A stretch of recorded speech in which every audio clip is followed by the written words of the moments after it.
give it up for the greatest comedian alive, Mr. Ian Ellis.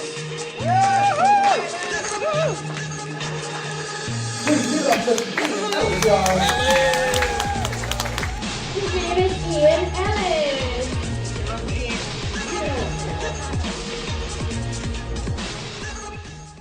Welcome to the Ian Ellis podcast. My name is Ian Ellis. Today we have a very special guest. His name is Tony Woods. He's the guy that taught Chappelle how to do comedy.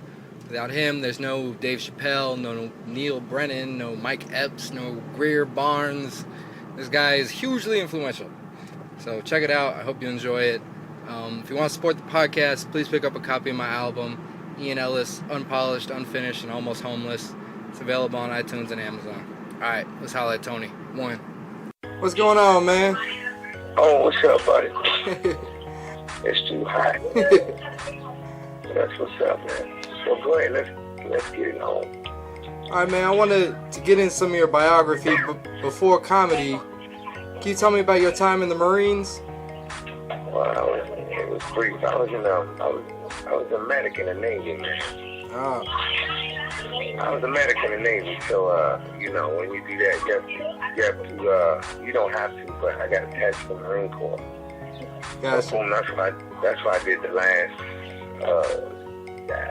I did the first 3 years regular Navy, and the last, what was it? I think 6 years. I did the last 6 years in the Marines. We was at Camp Pendleton, 29 Palms, Camp Lejeune, Cherry Point. Ouch. I just remember Marines. I don't remember none of the jokers, man. Let me see. Yeah, I just remember working real hard, dog. You don't have... I'm being too tired. You mean like the civilian people? Yeah. Yeah. I didn't meet no... I'm telling you, I met no civilians. Because when we did go somewhere, we jumped on the highway and went to Vegas. Gotcha. Do you have any stories from boot camp? Boot camp was rough, dog. I kept getting in trouble, but I made it. What? It took me almost to the end to figure out all you had to do was play the game, and you could breeze right through. Gotcha. I'm still having problems with that rule. Okay. What you say? I'm getting a pedicure right now. What'd you say, man? Did you get any pussy in dental school? No, but I was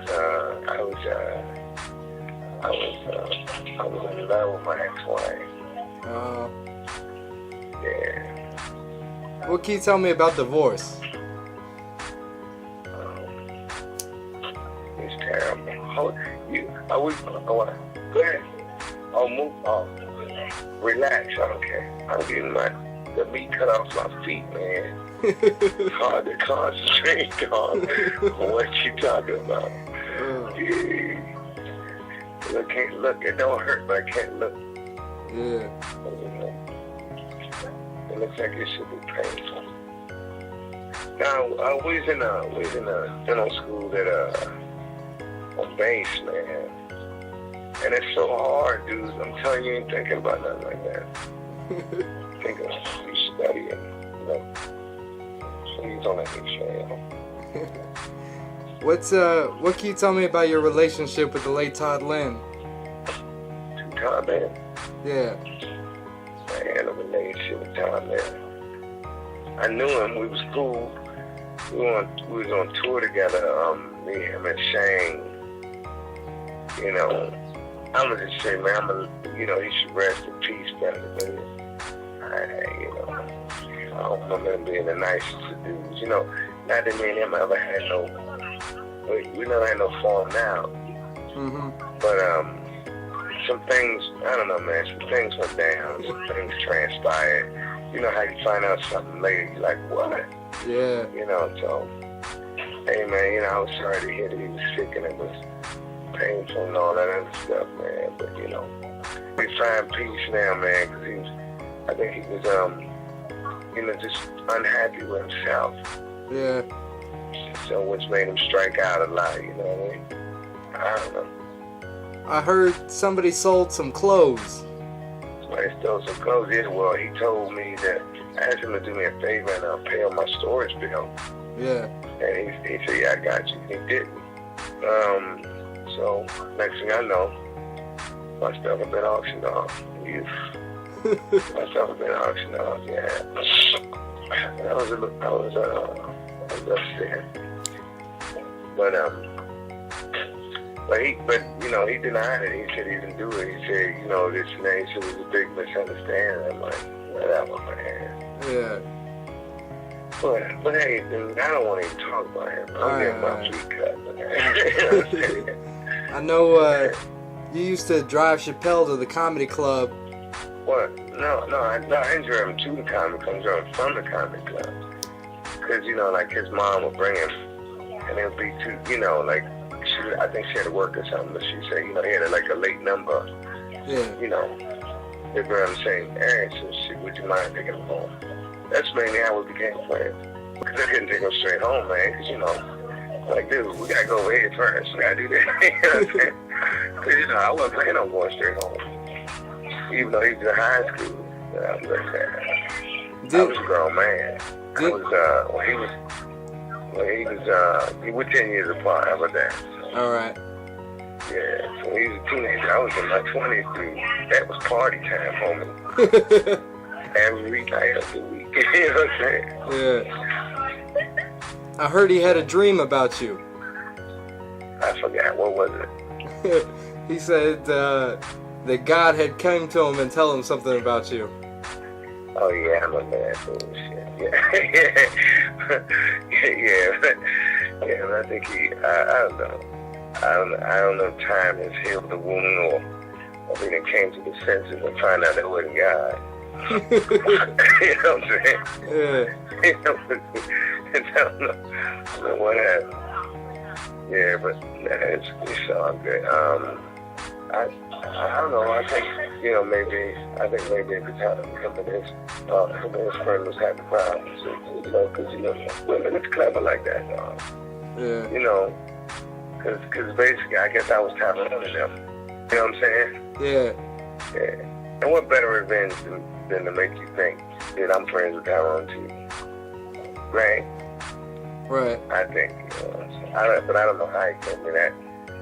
I don't know. It's all over now, I guess. Cool. What's Cool. Can you tell me about what it's like dating an unfunny comic? Well, she look good. I mean, but it's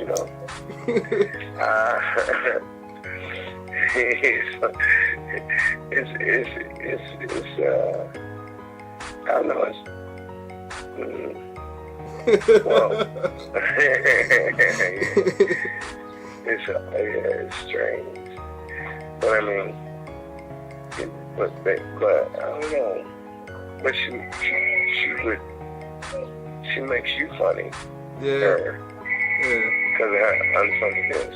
But then again, every time I date a woman who's a comedian, she got funnier. Gotcha. So she might not have been that funny at first, but I made her funny. You never get the credit you deserve. I see your influence everywhere. I don't know. Maybe, I don't know. Maybe it's another plan for me, who knows. Yeah. I had retired today. You retired? Yeah, today. I was feeling depressed. I was feeling depressed, and I said, I don't want to be a comedian anymore. Oh, man. Yeah. And then somebody put a post on Facebook and said, how you going to retire from being yourself? Because people say I'm naturally, like the way I am on stage, me off stage and all that. Say, how you going to retire from being yourself? Yeah. And I'm like, okay, yeah, I don't thought about it like that. Is this something you've been thinking about for a while? About what? About retiring. Then I'm back now because somebody called me up. And I got some shows coming up. So. Gotcha. Maybe I'll retire because I got to go to Wilmington, North Carolina tomorrow.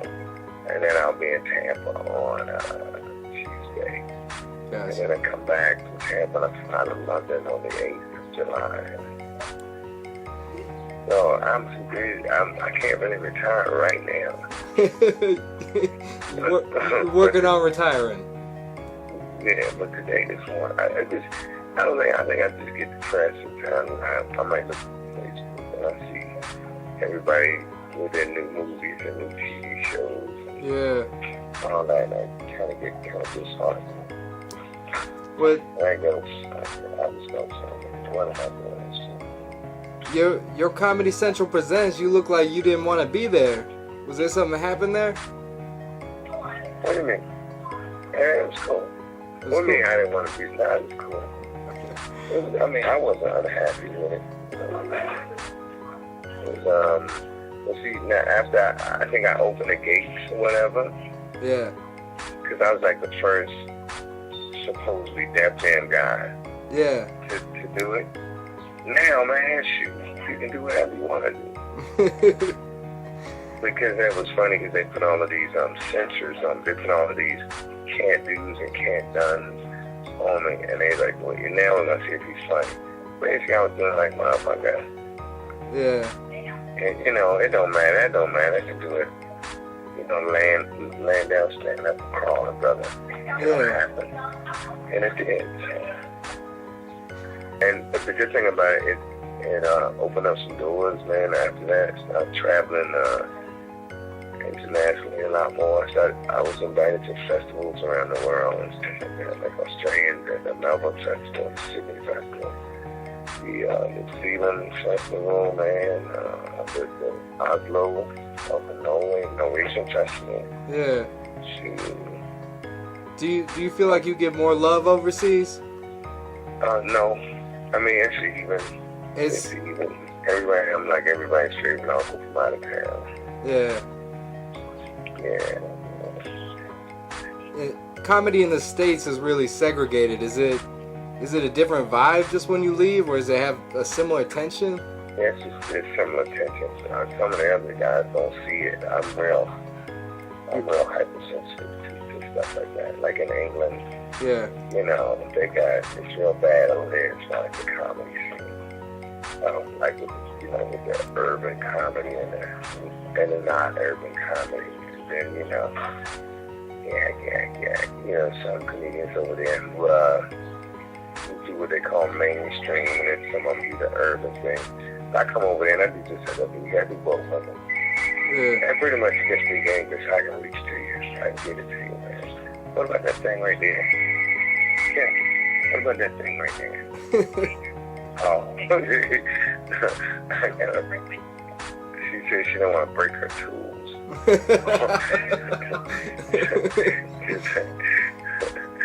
I got a monster on the bottom of my foot, son.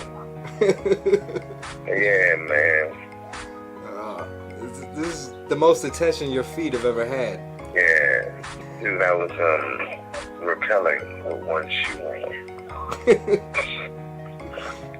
And like where my foot got cut, yeah, when it did heal up, it just healed up with a callus. Gotcha. And it's just been there since forever. It's on the bottom of my foot, and people call it a plantar wound. And when it get out of hand, dude, it feel like there's a pebble inside my shoe, pressing into my bone. But what happened, when we was in the service, we was doing rappelling. And, I don't know, I was clowning around, so I'm not gonna know, man, that damn shoe came off. But dude, I still had a half a mountain to get down. You know what I'm saying? Like, me and my man was clowning around with each other. We was playing, or like we was playing like we was on a trapeze and shit. Yeah. We like swinging back and forth and kicking on each other and stuff. Just playing. But my daggone shoe came off, man. So I had to keep rappelling to get down the whole side of this mountain, dog, with one shoe on. And then she stabbed me in my foot. It didn't hurt so bad. It really didn't hurt that bad. The callus came in now. That callus was round, and I kind of got a feeling I'm gonna take that mug to my grave. She is in here scrubbing on my foot, son, like that. Like when they was cleaning like when they went to Shanae's shop on Martin. Yeah. Yeah, that's how she doing my foot, man. She got like a big potato scraper. She's in here going down. Can you tell me about some of the adventures you had with Greer Barnes in Australia? Yeah, you already seem like you already interviewed me, man. How you know about all this stuff? I wanted to have some good stuff. Okay, it's all this stuff, man. That stuff on. Me and Green have adventures all over the world. I mean, talk Greer into riding a jet ski when we was in St. Thomas, man. Swim. But we got a better deal when we rented 3 of them. Gotcha. Right. So they said you can get 1 for this amount, 2 for this amount, and 3 for this amount. Like, come on, man. Man, I can't swim. So he swam, and I showed him how to do 360. So he's out there doing 360s. But he did a 360 when the glass bottom of the boat went by. So it made his jet ski flip over. We were so far out, dog, you couldn't even see people on the island. Now you see the Gilligan's Island when it first come on. Yeah, it's out to sea. It's just like an outline. You see the outline of the sand on the beach and then the trees. That's all you could see. And the water was cold, but by shore it was like bath water warm. And then, but we had went on ahead, and then I go back. As we're driving, I look back and I see this little piece of white sticking up, and I don't see Greer. And I go back. Sure enough, there's Greer hanging on to the side of his boat. His life jacket, he had his life jacket wide open. He was showing off. He's supposed to fasten those bad boys up, but he didn't. Anyway, just grating cheese off my feet. How has fatherhood changed you? Yeah, I had 3 sons, man. One 26, one 23, and one 12. All with the same woman. That's amazing. In this day and age. But we're not, I'm not married, she is. And she's remarried. Gotcha. Yeah. I think it's like one woman I want to marry anyway, but I don't think she want to marry me. You got one more in you? I know this woman that I want to marry, but I don't think she wants to marry me. Oh. How long you been with her? Huh? Yeah. Ouch. Huh? I know, man. All we need is a slice of bread. She just scraped all this cheese off my feet. Oh. And it hurt that shit. She's showing everybody in the shops, huh? Kind of shit is that. And just, you hear? Yeah. We need a sand blaster. We got the elections coming. You have any thoughts about Obama and Romney? Just Obama, man. Romney trying to take it back to the old school. That's what he's gonna do. Yeah. He said, man, these guys are living too good. I don't know. Because I guess, when you're rich, you don't want everybody to be rich. Yeah. And that's just, all my gumballs, yeah. Yeah. So, You gotta have a place to go. what would make you happy in terms of a career? And I guess, man, to have a successful film career and be able to tour as a comedian with that too. One of my favorite comics was the late Patrice. Do you have any stories about Patrice you could tell us? Yeah, that's my man. I miss that joker. Yeah. Cause he always, he went back and forth, but it's always friendly. Yeah. Bad, back and forth, man. Joker. Can't think of him right now. I don't know. I was thinking, man, maybe we could do this interview again. Yeah. It's hard. She's grating me off my feet, oh boy. But she's greater. And showing everybody the shop. I'm not even gonna be able to wear the same size shoe in this. You gonna be smaller. Going down from a 12 to a 9. That much meat is enough to make a sandwich on the floor. This hurts, man. I ain't doing this again. I will never see nobody else squirming for me. You ever see people usually laid back, going to sleep. How much time do you spend on the road? Oh yeah.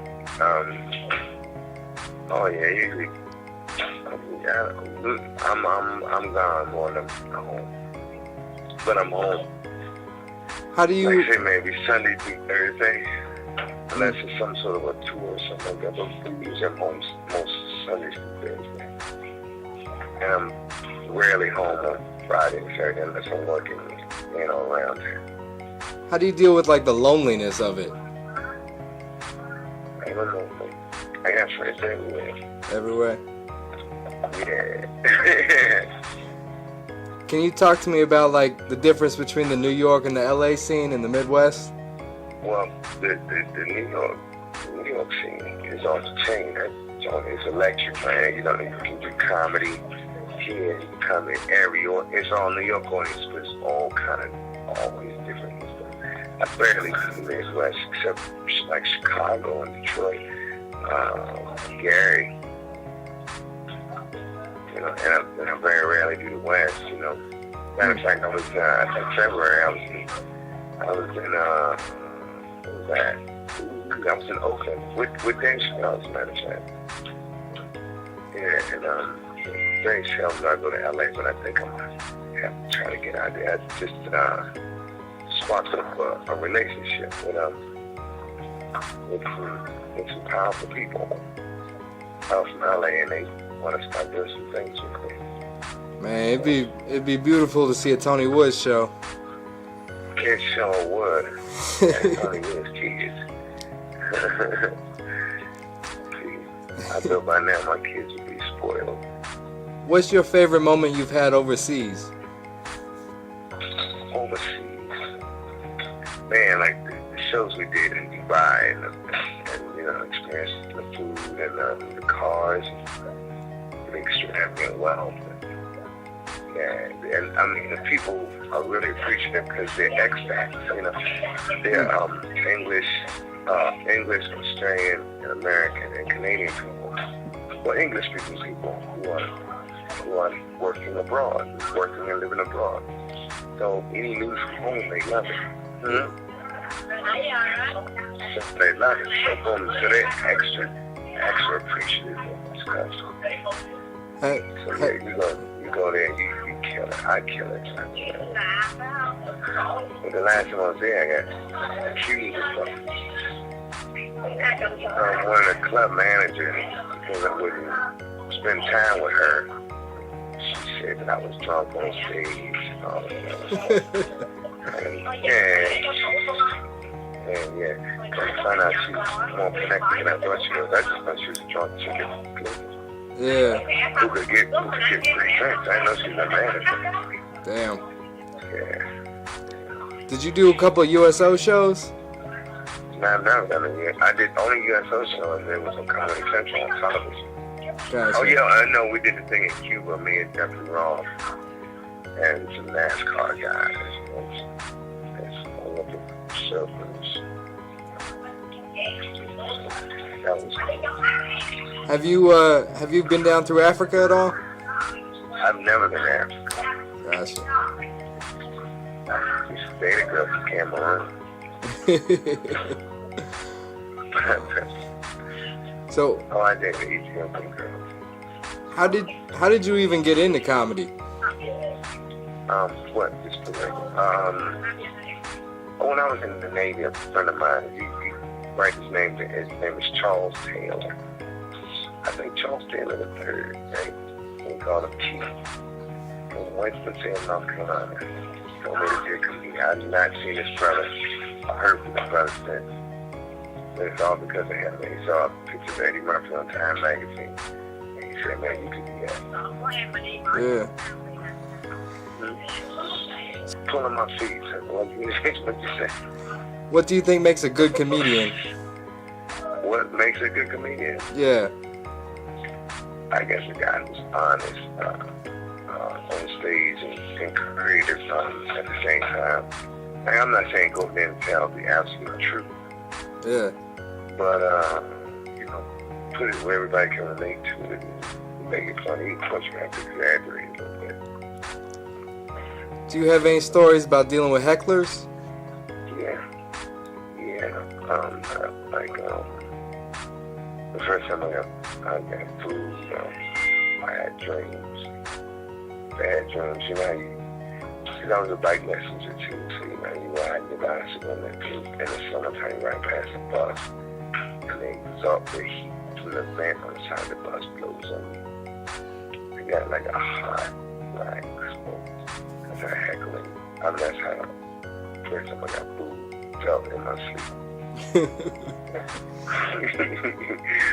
That's how it felt. And I did the joke about 5 or 6 more times just to make sure it was funny. Because I had to prove to myself it wasn't me, it was them. Because I was in this open mic night for singers and poets. You know, so they extra sensitive, you know, a lot of guys in leg warmers and people with scarves on, you know, that herbal crowd. Yeah. They're hypersensitive, they only pour themselves, come on, man. That ain't how you're supposed to live. It's not a good pig is, homie. Do you have a story about bombing? Like what's the worst one you've had? Yeah. About bombing, I think the worst one was I was in Holland. I wasn't in Amsterdam. I was in a place called Groningen. No, Utrecht. I'm sorry, Utrecht. And dude, I was just like, everybody went up before me and was tearing it up, and I just went up there and just couldn't do nothing. But I wouldn't give up. I just couldn't do nothing for like an hour. Yeah. I kept trudging it out, son, and it never got good from the beginning to the end. And at the end, they applauded me. Do you have any good road stories?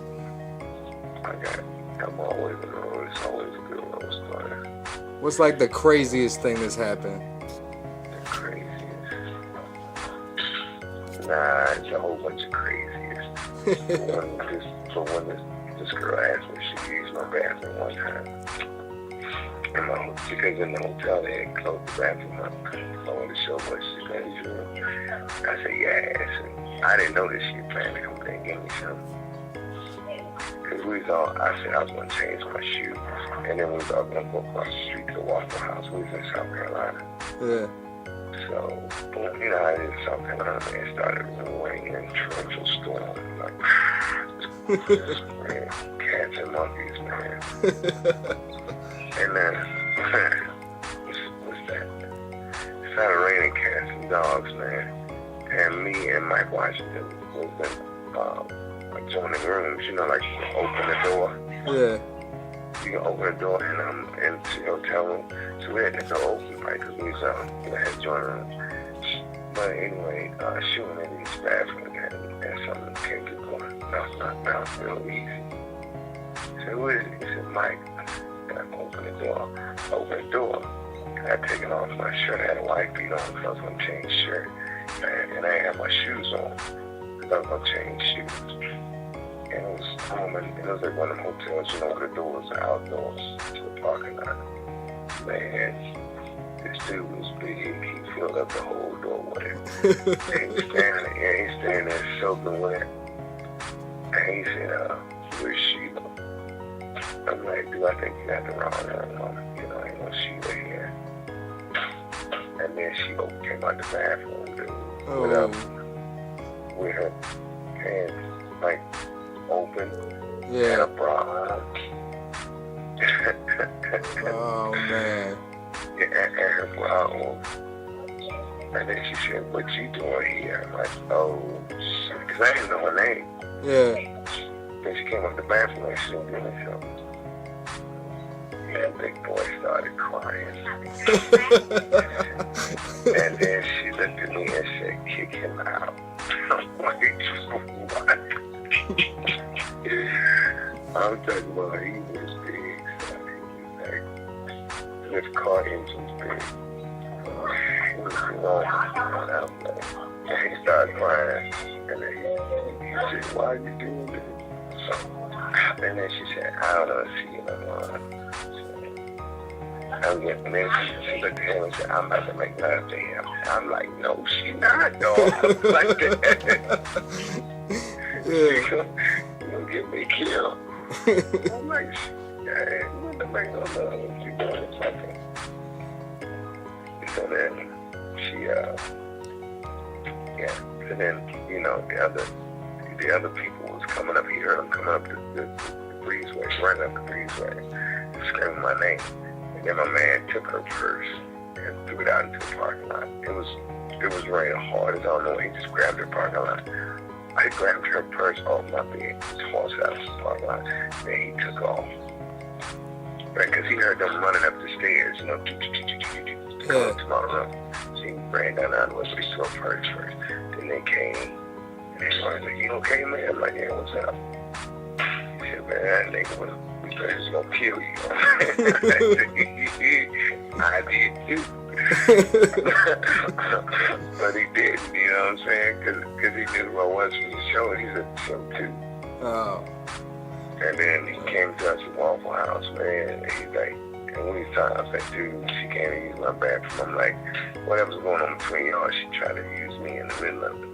And he said, man, fuck her, go ahead, fuck her, man, because she was horrible.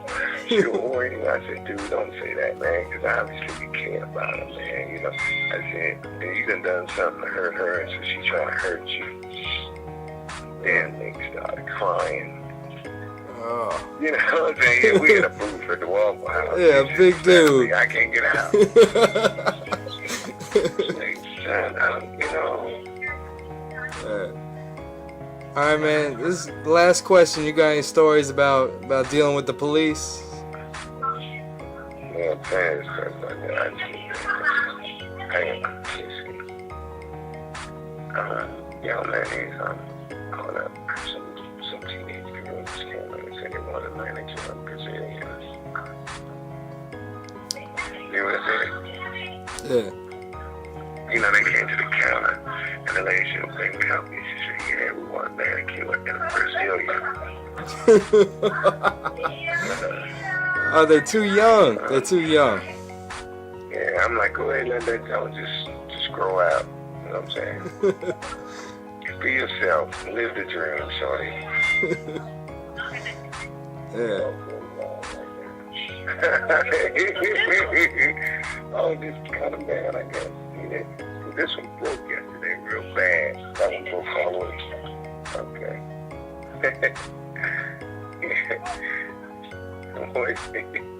Don't cut them too low. Okay. Hold on. Yeah. Yeah. So the last question is, you have any stories about like racial profiling or dealing with the police? Yeah, all the time, man.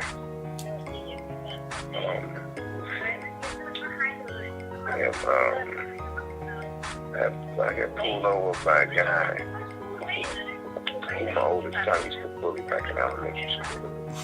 What? Yeah. He made me do the whole monkey dance. And then, you know, he got back to the station. He asked about my son. He asked about him by his nickname. I'm like, you know him. Yeah, we're in school together. Then I asked my son about it. He said, yeah. He said, that's the guy we used to beat up all the time. He said, you know, he a cop that day. I'm like, yeah, I know. Yeah. He dragged me through the cold. When I'm not being tortured. I'm not having meat cut up my cheek. Yeah. Okay, man. I should call you back because she's on my hands now. All right, man. All right, dude. All right, peace.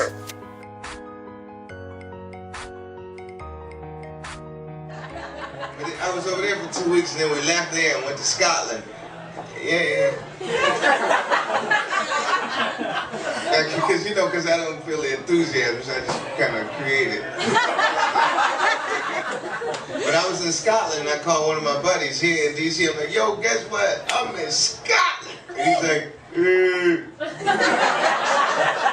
know what that means, right? I don't give a fuck. But, he said, well, how's the weather?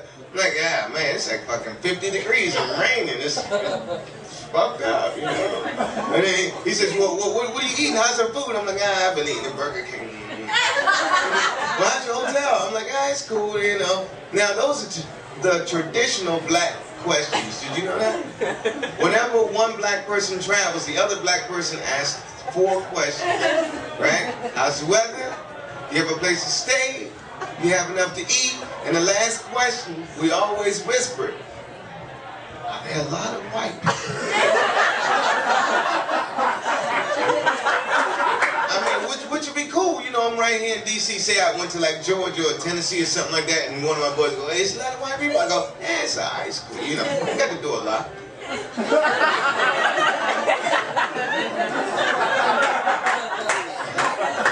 But check it out, I was in Scotland, and he said, are there a lot of white people? I'm like, what? Motherfucker, this is where they make white people.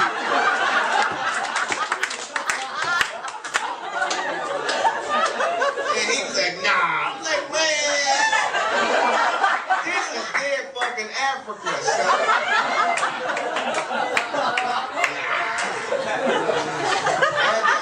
Break it down to him, because if there's anybody who's ever been to like Scotland in that area of the world, right? I told him, I said, dude, they not only have white people, they got fucking orange people too.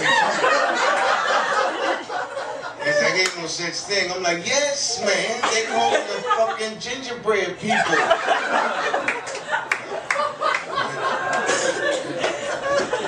I mean, some people think they're redheads, but fuck that. I know my colors.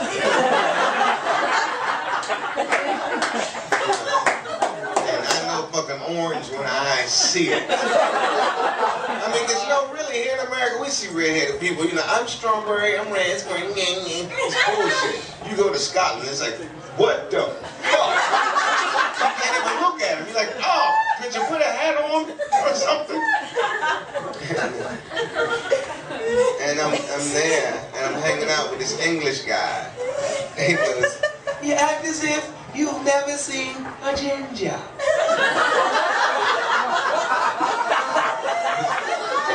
Because that's how they talk. They're fucking gay.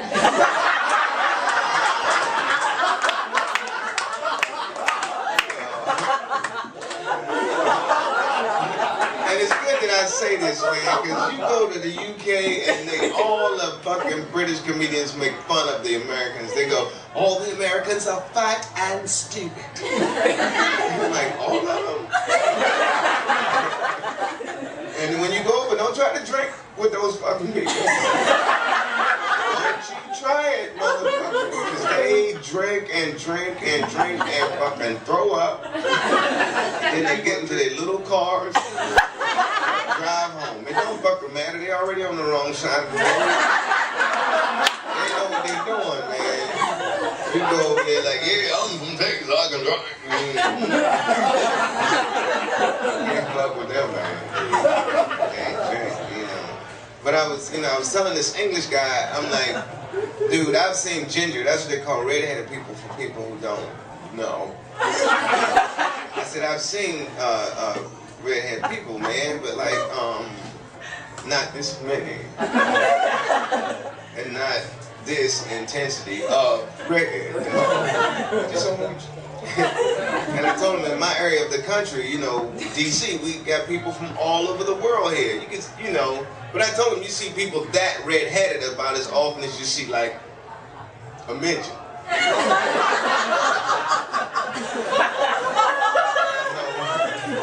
I mean, unless you sir. Like, seriously, you may walk out of your house and go, oh, look, huh? Look, a redheaded ginger kind of guy. Huh? And a midget. Nothing strange about that. Nothing strange about that. But now, if you see a fucking red-headed midget, catch him! He has prizes and gifts and gold and fucking breakfast cereal. He's got all kinds of shit. He may be drunk, but look.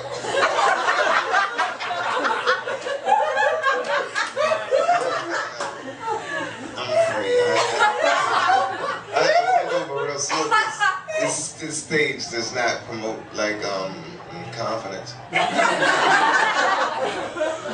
It's very nice though. This is a beautiful room. Bring up your next comic. His name is Ian Ellis. Come on up here.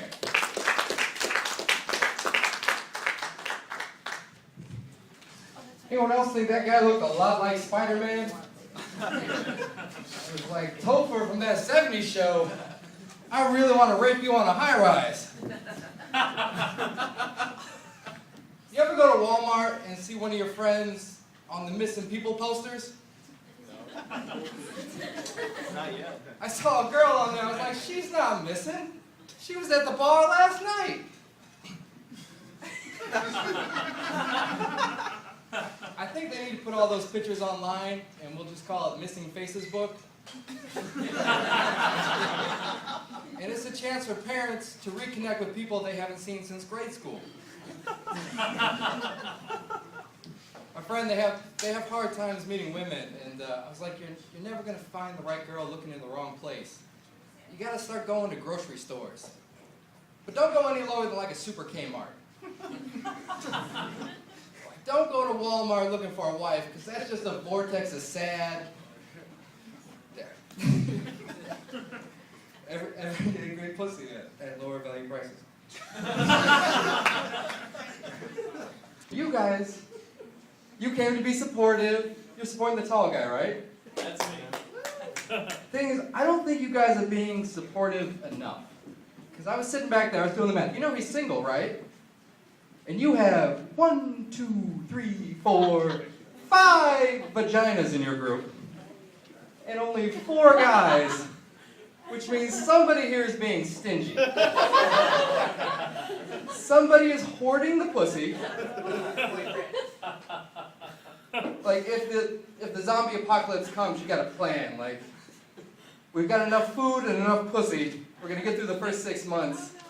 But fuck the tall guy. He's funny, but he doesn't deserve to reproduce. And when it's tough, sometimes I tell them, like, you just gotta be easy. And I think you girls need to be extra easy tonight. Like, I think you need to take the clamps off of your vaginas and just give a goodly amount of your genitals to the men around you. Particularly the tall one. Who do you like, man? Is there one of them? Are they all family? None of them are fat. They're all very attractive and lovely people. Now, I'm not saying go crazy with the pussy. I mean, don't jump up and have a threesome with Matt. That disaster already happened. It was in the Mayan calendar. And that's how I know there is no God. Because I've barely had a twosome, and he's having 3. I wanted to talk about passion. I think you should follow your passion. Like, if you're a serial killer, just be a serial killer.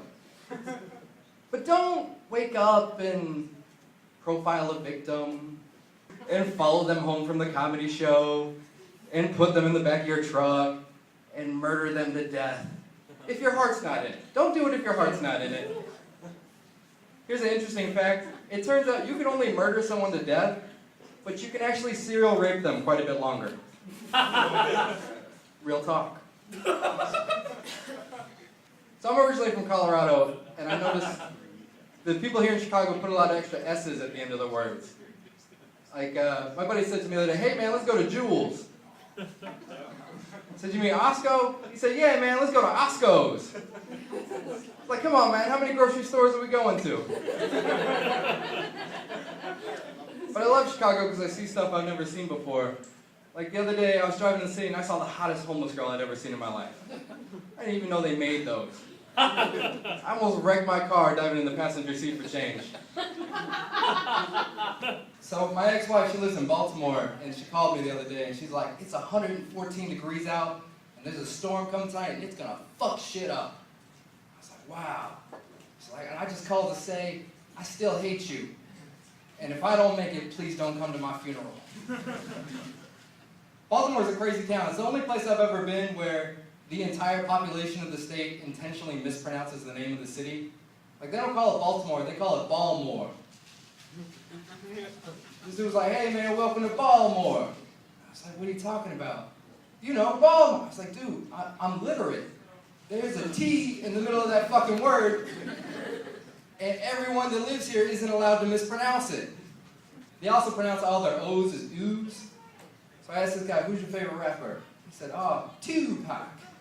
I said, no man, you can't say it like that, because he's my favorite rapper, and you make it sound like he likes dicks.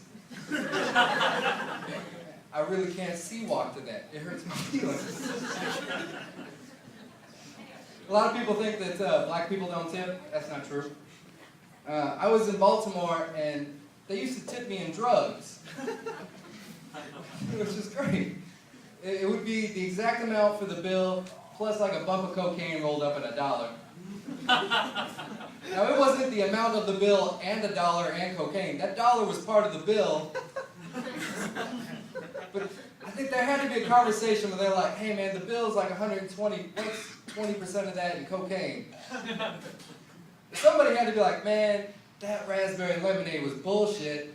This waiter keeps fucking around, his tip ain't gonna be nothing but half a Newport and a stick of gum.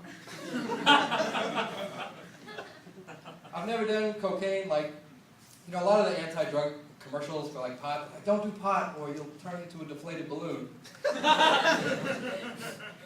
That's bullshit. I love pot. It's only ever led to like Adventures with Beautiful Women or White Castle.